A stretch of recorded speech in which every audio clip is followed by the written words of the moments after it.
ডিগবয় আসামের উত্তর পূর্ব দিকে অবস্থিত তিনসুকিয়া জেলার একটি ছোট্ট শহর। কলেজ লাইফে একবার বন্ধুদের সাথে এখানে বেড়াতে গিয়েছিলুম। সুন্দর পরিচ্ছন্ন সাজানো গোছানো শহরের পাশাপাশি এখানকার পাহাড়, জঙ্গল ও নদীর মনোমোহক রূপ আমাকে মুগ্ধ করেছিল। এখানকার জঙ্গলে আমি এক ভৌতিক অভিজ্ঞতার সাক্ষী হয়েছিলাম। জঙ্গলের ঠিক কোন স্থানে আমার মনে নেই, কারণ ওই জঙ্গলের রাস্তা হারিয়ে এমন দিগ্ভ্রান্ত হয়ে পড়েছিলাম যে সেই রাতে কোথায় ছিলাম কিছুই হলপ করে বলতে পারি না। আমরা কলেজের 10-12 জন বন্ধু মিলে ডিগবয় ঘুরতে গিয়ে একটা হোটেলে উঠেছিলাম।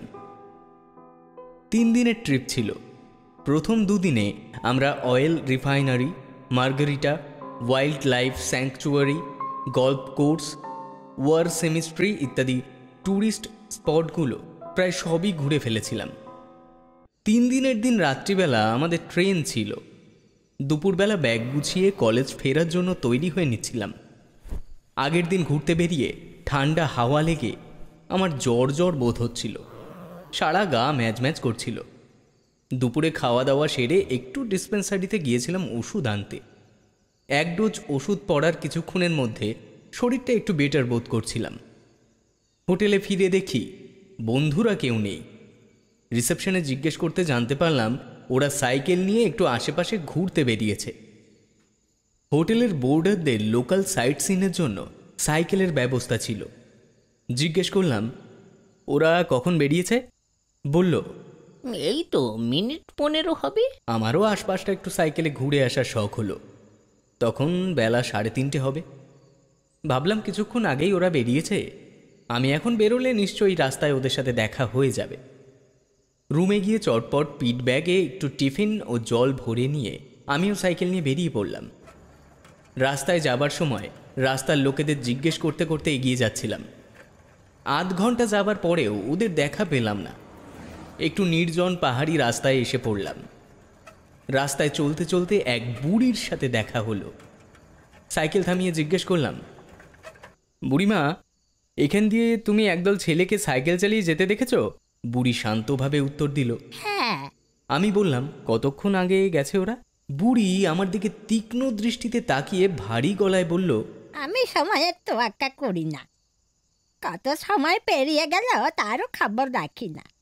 যদি বন্ধুদের সাথে দেখা করতে চাও তাহলে যে রাস্তা বলছি সেই রাস্তায় যাও, তাড়াতাড়ি সাক্ষাৎ পাবে। আমি বললাম, কোন রাস্তা? বুড়ি হাত দিয়ে একটা কাঁচা রাস্তার দিকে ইশারা করল। বললাম, ও আচ্ছা, ঠিক আছে, ধন্যবাদ। আমি কাঁচা রাস্তা বরাবর অগ্রসর হতে লাগলাম। রাস্তার দুপাশে ফাঁকা ফাঁকা জঙ্গল ছিল। মিনিট 15 চলার পরেও আমি বন্ধুদের দেখা পেলাম না। কিন্তু খেয়াল হলো আশেপাশের জঙ্গল ঘন হতে শুরু করেছে। ঘড়িতে দেখলাম 4:45 বাজে। আমি একটু পরিশ্রান্ত হয়ে পড়েছিলাম।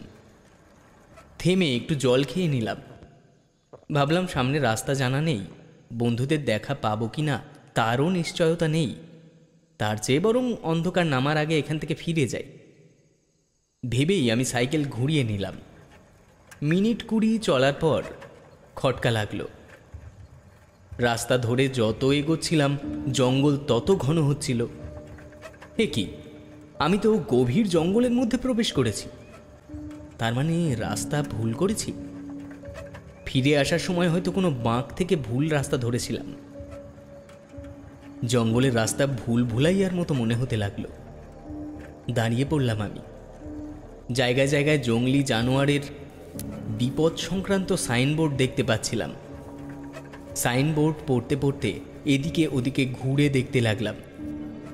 ভাবলাম যদি কোথাও শহরে ফেরার দিক নির্দেশ দেখতে পাই, কিন্তু আশেপাশে কোথাও তেমন কিছু দেখতে পেলাম না। বেলা পড়তে আরম্ভ করেছিল, তার উপর ঘন গাছগাছালির জন্য সূর্যের আলো খুব অল্পই প্রবেশ করতে পারছিল।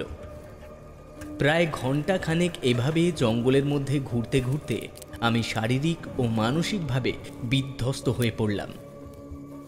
মানসিক অস্থিরতা অনুভব করছিলাম। ধীরে ধীরে সন্ধ্যা নেমে আসছিল আর এক আশ্চর্য ভয় আমায় গ্রাস করছিল। এক জায়গায় পৌঁছে দেখি সামনে দুটো রাস্তা। আবার দাঁড়িয়ে পড়লাম। ব্যাগ থেকে বোতল বের করে খানিকটা জল খেয়ে নিলাম। জানি না ভয় পেয়েছিলাম না খুব টায়ার্ড ছিলাম, আমার দ্রুত নিঃশ্বাস পড়ছিল। আমি দুটো রাস্তায় খুব ভালো করে দেখতে লাগলাম। একটা রাস্তায় মানুষের চলার চিহ্ন দেখতে পেলাম, ওই রাস্তাতেই যাবার সিদ্ধান্ত নিলাম। মনে হলো আশেপাশে গাঁয়ের লোক এই রাস্তা ধরেই হয়তো চলাফেরা করে, আর এই রাস্তা ধরে গেলে আমি সামনে কোনো লোকালয়ে পৌঁছে যেতে পারবো। ওই রাস্তা ধরে চলতে শুরু করলাম। কাঁচা রাস্তার অবস্থা খুব খারাপ ছিল, তাই দ্রুত সাইকেল চালাতে পারছিলাম না। অনেকটা যাবার পরেও কোনো লোকালয় চোখে পড়ল না। লোকালয় খুঁজতে খুঁজতে আমার অজান্তেই আমি ওই নির্জন জঙ্গলের দিকে এগিয়ে যাচ্ছিলাম। কিছু দূর যাবার পর জরা জীর্ণ টিন শেপ দেওয়া একটা ছোট্ট চায়ের দোকানের মতো চোখে পড়ল। দোকানের কাছে গিয়ে মনে হলো বহুদিন হলো পরিত্যক্ত, কোনো মানুষজন চোখে পড়ল না। কিছুক্ষণ অপেক্ষা করলাম, ভাবলাম দোকানের পাশের রাস্তা দিয়ে যদি কেউ যায় তাহলে তার সাহায্য নিয়ে আমি জঙ্গল থেকে বেরোতে পারবো। অনেকক্ষণ অপেক্ষা করার পরেও কোনো মানুষের সাক্ষাৎ পেলাম না। বুঝতে পারলাম ওই রাস্তায় লোকজনের তেমন চলাচল নেই। ঘড়িতে দেখি সন্ধ্যে 6:30। জঙ্গলের চারিদিক অন্ধকারে পরিপূর্ণ হয়ে উঠল, আর আশপাশ থেকে পেঁচা আর চামচিকের চিৎকারের শব্দ ভেসে আসতে লাগলো। সাইকেল চালানোর মতো শক্তি ছিল না, আর ওই অন্ধকারে এগিয়ে যাওয়ার খুব মুশকিল মনে হলো। তার উপর জঙ্গলি জানোয়ারের ভয়। তাই ওই জীর্ণ টিন শেডের মধ্যে কোনো রকমে আত্মগোপন করাই নিরাপদ বোধ করলাম। আমি ওই শেডের মধ্যে ঢুকতে যাচ্ছি, হঠাৎ দেখি কিছু দূরে জঙ্গলের মধ্যে এক বুড়ো সন্ন্যাসী বাবা খুব জোরে জোরে হেঁটে যাচ্ছেন। লম্বা রোগা চেহারা, পরনে গেরুয়া বসন। আশার আলো দেখতে পেয়ে তড়িঘড়ি ওনাকে আওয়াজ দিলাম, ও সন্ন্যাসী বাবা, সন্ন্যাসী বাবা। আমার ডাক শুনে উনি পেছনে ফিরে তাকালেন। আমি দৌড়ে ওনার কাছে চলে গেলাম। উনি ভারী কণ্ঠস্বরে জিজ্ঞেস করলেন, কে তুমি? এখানে কি করছো? বয়স্ক হলেও ওনার চেহারা বেশ বলিষ্ঠ মনে হলো। আচমকা দেখলে ভয় হয়। আমি অনুমান করে বললাম, বাবা আমি বিপদে পড়েছি। আমরা কয়েকজন বন্ধু মিলে শহরে একটা হোটেলে উঠেছি। বন্ধুদের খোঁজে বেরিয়েছিলাম, তারপর ভুল করে এই জঙ্গলের মধ্যে এসে পড়ে রাস্তা হারিয়ে ফেলেছি। 3-4 ঘন্টা ধরে এই জঙ্গলের মধ্যে ঘুরপাক খাচ্ছি। বাবা আপনি দয়া করে আমাকে শহরে যাবার রাস্তা বলে দিন। বুড়ো লোকটি কঠিন দৃষ্টিতে আমার দিকে তাকিয়ে বললেন, এখন ফেরা যাবে না, দেখছো না ঘন অন্ধকার। আমার সাথে চলে এসো, সামনে একটা ঝুপড়ি আছে। আপাতত ওটি নিরাপদ ঠিকানা, বাইরে ঘুরে বেড়ানো মোটেই নিরাপদ নয়। আমি পিছন ফিরে গিয়ে আমার সাইকেল নিয়ে ওনার পেছন পেছন চলতে লাগলাম। উনি জঙ্গলের মধ্যে একটা সরু পায়ে হাঁটা পথ ধরে এগোতে লাগলেন। রাস্তাটা ভীষণ উঁচু নিচু ছিল। সন্ন্যাসী বাবা বললেন, তুমি সাইকেল এখানেই রেখে দাও, সাইকেল কেউ নেবে না। সাইকেলের জন্য তুমি জোরে চলতে পারছো না, তোমায় জোরে হাঁটতে হবে। আমি সাইকেল রাস্তার ধারে একটা গাছে হেলান দিয়ে রেখে দ্রুত গতিতে ওনার সাথে সাথে চলতে লাগলাম। রাস্তার দুধারে ঘন গাছপালা ঘেরা জঙ্গল ছিল। মনে হচ্ছিল হিংস্র জন্তু জানোয়ার ওইসব গাছপালার পেছনে লুকিয়ে আছে, যে কোনো সময় সুযোগ বুঝে আমাদের ওপর ঝাঁপিয়ে পড়বে। ভয়ে সিটিয়েছিলাম। প্রায় 2 কিলোমিটার হাঁটার পর একটা ঝুপড়ি দেখতে পেলাম।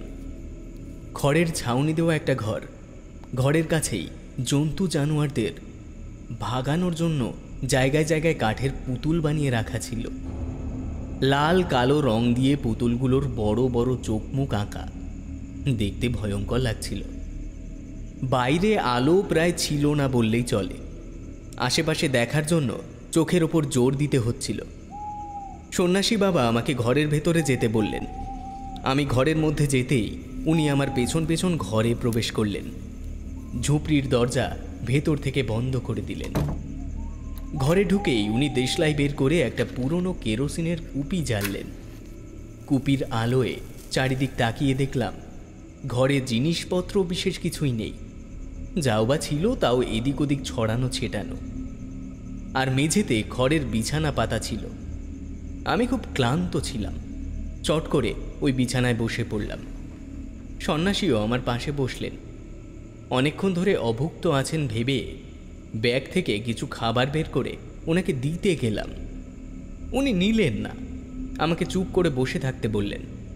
আমি ভীষণ ক্লান্ত হয়ে পড়েছিলাম, জানি না কখন বিছানায় কাত হয়ে ঘুমিয়ে পড়েছিলাম। কিছুক্ষণ পর ঘুমের মধ্যেই এক দুঃস্বপ্ন আমায় ঘিরে ধরল। মনে হচ্ছিল কেউ কোনো ধারালো অস্ত্র আমার গলার কাছে ধরে আমার গলা কাটতে চলেছে। আমি চোখ খোলার চেষ্টা করছিলাম, কিন্তু খুলতে পারছিলাম না, আর নড়তেও পারছিলাম না। ঘরের মধ্যেই ছটফট করছিলাম। তখনই বোধ হলো কেউ আমার কাঁধে ধাক্কা দিচ্ছে। চোখ খুলে দেখি সন্ন্যাসী বাবাই আমাকে জাগানোর চেষ্টা করছিলেন। ভারী গলায় বললেন, কি হলো, কি হলো তোমার? আমি ঝট করে উঠে বসে পড়লাম। সারা শরীর ঘামে ভিজে গিয়েছিল, খুব দ্রুত নিঃশ্বাস পড়ছিল। জোরে জোরে শ্বাস নিতে নিতে বললাম, খুব খুব খুব খারাপ একটা স্বপ্ন দেখছিলাম। উফ বাবা। বাবা নিজের জায়গায় ফিরে গিয়ে চুপ করে বসলেন আর অত্যন্ত নির্বিকারভাবে বললেন, কেউ তোমার গলা কাটছিল না? ওনার কথা শুনে আমার গায়ের লোম খাড়া হয়ে উঠল। আমি যা স্বপ্ন দেখলাম সেটা উনি কিভাবে জানতে পারলেন? আমি মুখের ঘাম মুছতে মুছতে বললাম, আপনি কিভাবে জানলেন? তখন দেখলাম সন্ন্যাসীর পাশেই খড়ের গাদার মধ্যে একটা ধারালো অস্ত্র লুকানো। আমি দেখে আরো ভয় পেয়ে গেলাম। ওনাকে কিছু জিজ্ঞেস করার সাহস হচ্ছিল না। মনে হলো সন্ন্যাসী যদি এখনই আমাকে মেরে ফেলে। আমি ঘড়ি দেখলাম, তখন রাত 9টা বাজছিল। সন্ন্যাসী আমার দিকে তাকিয়ে বললেন, এই জায়গাটা এমন, এখানকার পারিপার্শ্বিক শক্তির প্রভাবেই এমনটা মনে হয়। জাগতিক শক্তি নয়, পরলৌকিক শক্তি। ঘাবড়ে যেও না। আমি বললাম, এই জায়গা এমনই মানে? সন্ন্যাসী কোনো উত্তর দিলেন না। আমি বোতলের খানিকটা জল ঢক ঢক করে খেয়ে নিলাম। ভয়ানক স্বপ্নের কথা ভেবে আমার ঘুম আসছিল না। পরলৌকিক শক্তির কথা আমার বিশ্বাস হলো না। মনে হলো সন্ন্যাসী তপস্যার সিদ্ধ কোনো শক্তি বলে আমার সাথে ছলনা করছেন। মনে হচ্ছিল ঘুমের মধ্যে এই সন্ন্যাসী আমার গলা না কেটে বসেন। আমি আর চোখে ওনার দিকে দু একবার তাকালাম। উনি খড়ের বিছানায় শুয়ে পড়লেন। ঘণ্টাখানেক পর বাইরে থেকে কিছু লোকের কোলাহলের আওয়াজ শুনতে পেলাম। সন্ন্যাসীর দিকে তাকিয়ে দেখলাম উনি ঘুমিয়ে পড়েছিলেন। আমি বিছানা ছেড়ে উঠে ঝুপড়ির একটা ফুটো দিয়ে তাকিয়ে দেখলাম বাইরে। দেখি আদিম পোশাক পরিহিত কিছু লোকজন হই হল্লা করতে করতে গভীর জঙ্গলের দিকে এগিয়ে যাচ্ছে। মিছিলের মতো সারিবদ্ধ হয়ে চলছিল ওরা। আমার ঝুপড়ি থেকে 100 গজ দূরত্ব হবে। এই জঙ্গলে এত রাতে এরা কারা? কিছুই ঠাউর করতে পারলাম না। ওদের মধ্যে বেশিরভাগই পুরুষ ছিল, 8-10 জন ছিল মহিলা। সন্ন্যাসীর দিকে তাকিয়ে দেখি উনি নিশ্চিন্তে ঘুমোচ্ছেন। আমার মনে হলো এটাই সঠিক সুযোগ এখান থেকে পালানোর। ওই লোকেরা হয়তো এই জঙ্গলের বাসিন্দা। সন্ন্যাসী বাবা আমাকে শহরের রাস্তা বলতে চাননি। জানি না ওনার কি মতলব। এদের জিজ্ঞাসা করলে নিশ্চয়ই শহরের রাস্তা বলে দেবে। আমার বন্ধুরা নিশ্চয়ই এতক্ষণে আমাকে খুঁজে খুঁজে হয়রান হয়ে গেছে। যত তাড়াতাড়ি সম্ভব হোটেলে ফেরা দরকার। খুব সন্তর্পণে ঝুপড়ির দরজা খুলে বাইরে বেরিয়ে এলাম, যাতে সন্ন্যাসী টের না পায়। ওই লোকগুলো আমার আগে আগে চলছিল। আমি গাছের পেছনে লুকিয়ে লুকিয়ে ওদের গতিবিধি লক্ষ্য করতে করতে পিছু পিছু যাচ্ছিলাম। মিনিট 20 চলার পর সব লোকজন একটা বড় বট গাছতলায় এসে দাঁড়িয়ে পড়ল। আমি ওদের কাছাকাছিই ছিলাম। ওদের কয়েকজনের হাতে মশাল ছিল। ওরা মশাল জ্বালতে শুরু করল। ধীরে ধীরে ওই জায়গাটি আলোকিত হয়ে উঠল। ওই আলোতে গাছতলার দিকে তাকিয়ে আমার হাত পা ঠান্ডা হয়ে গেল। বড় গাছটির ডালে ডালে মানুষের শরীরের বিভিন্ন অঙ্গ প্রত্যঙ্গ ঝুলছিল। কারো কাটা হাত, কারো কাটা পা, কাটা হাত পা থেকে টপ টপ করে রক্ত পড়ছিল। ওই লোকগুলোর দিকে খেয়াল করে দেখলাম ওদের অনেকের হাতে নরমুণ্ড ছিল। ওরা আনন্দে বিভৎস নৃত্য গীত করতে করতে একটা অগ্নিকুণ্ড বানিয়ে নরমুণ্ডগুলো চারিদিকে গোল করে রাখতে লাগলো। তখন মনে হলো ওদের পেছনে পেছনে এসে আমি বিরাট ভুল করেছি। কেন আমি সন্ন্যাসীকে ছেড়ে এখানে চলে এলাম? উনি আমাকে নিরাপদ আশ্রয়ে রেখেছিলেন। গাছতলার বিভৎস দৃশ্য দেখে ওখান থেকে পালিয়ে বাঁচার জন্য মরিয়া হয়ে উঠলাম। পালানোর জন্য আমি যেই পিছু সরেছি, তৎক্ষণাৎ যেন বিদ্যুতের শক খেলাম। আমার ঠিক সামনেই মাত্র 3 ফুট দূরত্বে একজন হাট্টাগাট্টা লোক দাঁড়িয়েছিলেন। আমার দিকে ক্রূঢ় দৃষ্টিতে তাকিয়ে মিটি মিটি হাসছিলেন।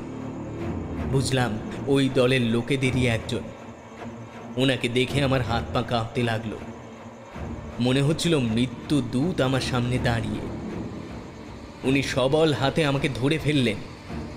ওনার হাত থেকে পালানোর নিষ্ফল প্রয়াস করতে লাগলাম।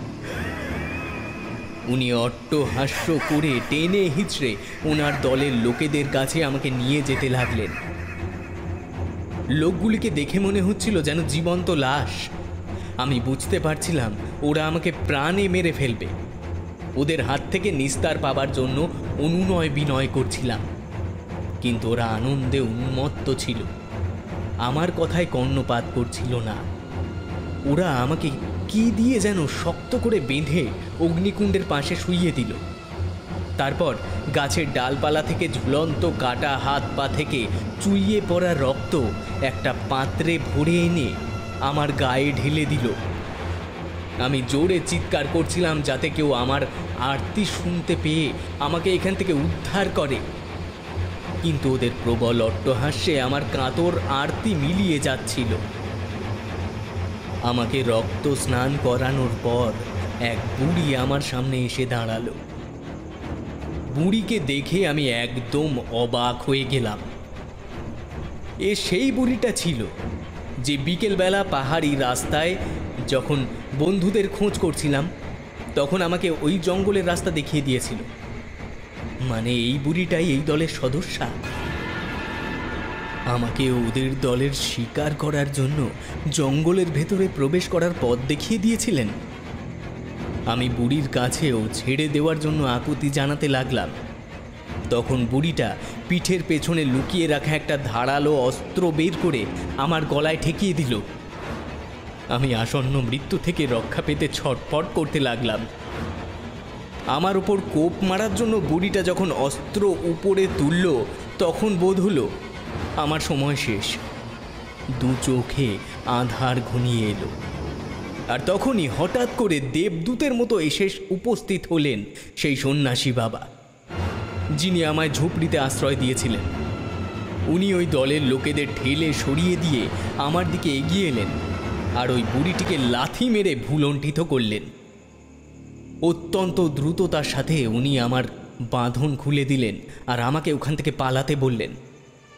তখন ভালো করে দেখলাম ওরা আমাকে মানুষের পেটে নাড়ি ভুঁড়ি দিয়ে বেঁধে রেখেছিল। সন্ন্যাসীর কাছে পরাস্ত হয়ে ওই দলের লোকজন ক্ষিপ্ত জন্তু জানোয়ারের মতো চিল্লাতে লাগলো। আমি পরিমরি করে প্রাণ হাতে নিয়ে ওখান থেকে দৌড়ে পালাতে আরম্ভ করলাম।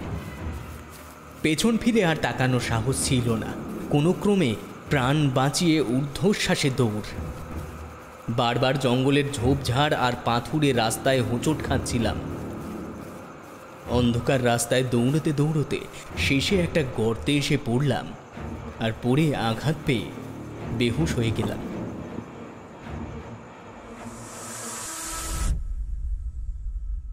যখন জ্ঞান ফিরল দেখি দিনের আলো ফুটেছে। মাটির কাঁচা রাস্তার পাশে শুয়ে আছি। এখানে এলাম কি করে ভেবে পেলাম না। আমি তো গতরাতে গর্তে পড়ে গিয়েছিলাম। আরও অবাক হলাম দেখে যে আমার সাইকেলটি পাশেই গাছের সাথে হেলান দিয়ে রাখা ছিল। আমি গতকাল ওই রাস্তা দিয়েই সন্ন্যাসী বাবার সাথে গিয়েছিলাম। আমি সাইকেলের কাছে গিয়ে দেখি সাইকেলটি যে গাছের সাথে হেলান দেওয়া, সেই গাছের গায়ে পাথর দিয়ে ঘষে একটা তীর চিহ্ন দেওয়া। গতকাল এই চিহ্নটি ছিল না। আমার মনে হলো এটা কোনো সংকেত যা নির্দেশ করছে আমাকে কোন দিকে যেতে হবে। আমার মন বলছিল ওই সন্ন্যাসী বাবা যেমন আমাকে প্রাণে বাঁচিয়েছেন, তেমনি উনি এই দিশা নির্দেশ দিয়েছেন আমাকে কোন দিকে যেতে হবে। ওনার উপরে অবিশ্বাস করার কোনো প্রশ্নই ছিল না। যিনি আমার প্রাণ বাঁচিয়েছেন তিনি কখনোই আমাকে ভুল পথে চালনা করবেন না। আমি সাইকেল নিয়ে ওই দিশা নির্দেশ বরাবর চলতে শুরু করলাম। মাথায় অনেক প্রশ্ন ঘুরছিল। গতকাল রাতে আমি যা কিছু দেখেছিলাম সেসব কি ছিল? যারা আমাকে আটক করেছিল তারা কারা ছিল? ওরা আমাকে কেন মারতে চেয়েছিল? ওই সন্ন্যাসী বাবাই বা কে ছিলেন যিনি আমার প্রাণ বাঁচালেন? আমি যখন হোটেলে ফিরে এলাম তখন দেখলাম বন্ধুরা আমাকে খুঁজে না পেয়ে ভীষণ দুশ্চিন্তাগ্রস্ত ছিল। ওরা আগের দিন বিকেলে ঘুরতে বেরিয়ে হোটেলে ফেরার পর আমাকে দেখতে না পেয়ে অনেক খোঁজাখুঁজি করে হয়রান হয়ে গিয়েছিল। উপরন্তু আমাকে না নিয়ে ট্রেনেও উঠতে পারেনি। তখন আমি বললাম, বিকেলবেলা ওদের পেছনে পেছনে সাইকেল নিয়ে গিয়ে ওদের খুঁজে পাওয়ার চক্করে আমি জঙ্গলের মধ্যে রাস্তা হারিয়ে ফেলেছিলাম। হোটেলের রিসেপশনের এক ভদ্রলোক আমাকে আলাদা করে ডেকে বললেন, তোমার ভাগ্য ভালো, তুমি ওই জঙ্গলে রাত কাটিয়েও বেঁচে ফিরেছ। শুনেছি ওই জঙ্গলে প্রেতাত্মাদের বাস। আগ্রহের সাথে জিজ্ঞেস করলাম, আপনি কি জানেন ওই জঙ্গলের ব্যাপারে? উনি বললেন, আমি শুনেছি 19 শতকের শুরুতে ব্রিটিশ সরকারের লোকজন তিনসুকিয়ার পূর্ব দিকের এলাকায় কয়লা আর প্রাকৃতিক তেলের অনুসন্ধান করার অভিযান চালিয়েছেন। ওখানে ঘন জঙ্গল ছিল। ওখানকার যারা আদি বাসিন্দা ছিল তাদেরকে ব্রিটিশরা তাড়িয়ে দিয়েছিলেন। যারা যেতে রাজি হয়নি তাদের হত্যা করে তাদের মুন্ড গাছে ঝুলিয়ে রেখেছিলেন। কয়েক বছর পর থেকেই ওখানে প্রেতাত্মাদের উপদ্রব শুরু হয়। যে ব্রিটিশরা ওখানে কবজা করতে গিয়েছিল তারাও ভয়ে ওখান থেকে পালিয়ে যায়। এখনো ওই জঙ্গলে ওই প্রেতাত্মাদের অস্তিত্ব অনুভব করা যায় বলে শুনেছি। কেউ যদি ওদের এলাকায় গিয়ে পড়ে তাহলে ওরা কোনো রকম দয়ামায়া না করেই নৃশংসভাবে ওই তাদের মেরে ফেলে, তার মুন্ডু কেটে ফেলে। আমি এমনটাই শুনেছি, সত্যি কিনা জানি না। আমি ওনার কথা মন দিয়ে শুনলাম, কিন্তু আমার সাথে ঘটে যাওয়া ঘটনা ওনাকে কিছুই বললাম না, যেন আমার সাথে আগের রাতে কিছুই ঘটেনি। সেদিন রাতে ট্রেনের টিকিট ম্যানেজ করে আমরা কলেজে ফিরে এলাম, কিন্তু সেই ভয়ঙ্কর রাতের স্মৃতি আজও আমার চোখে ভাসে। সেই রাতে আমি যাদের সংস্পর্শে এসেছিলাম তারা জীবিত ছিল বলে আমার মনে হয় না। ওদের মনে হচ্ছিল অনুভূতিশূন্য রোবটের মতো।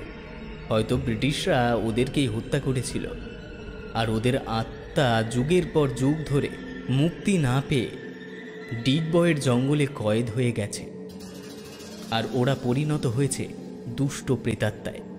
ওরা যারাই হোক, মনে মনে সেই সন্ন্যাসী বাবাকে অশেষ কৃতজ্ঞতা জানাই, যার কারণেই আমি প্রাণে বেঁচে ফিরেছি এবং তোমাদের এই কাহিনী শোনাতে পারলাম। রাজদেবী 2.0-তে আপনারা শুনছিলেন অমিতাভ সাহার কলমে ওদিকে প্রবেশ নিষেধ।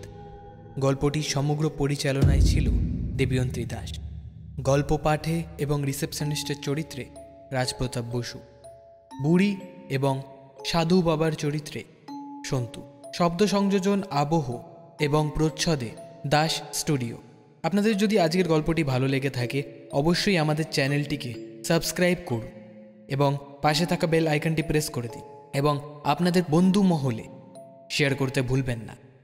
আজকের জন্য এইটুকুই। আবার ফিরব পরবর্তী গল্প নিয়ে। ততদিন সঙ্গে থাকুন, সুস্থ থাকুন এবং শুনতে থাকুন রাজদেবী প্রোডাকশন এবং রাজদেবী 2.0।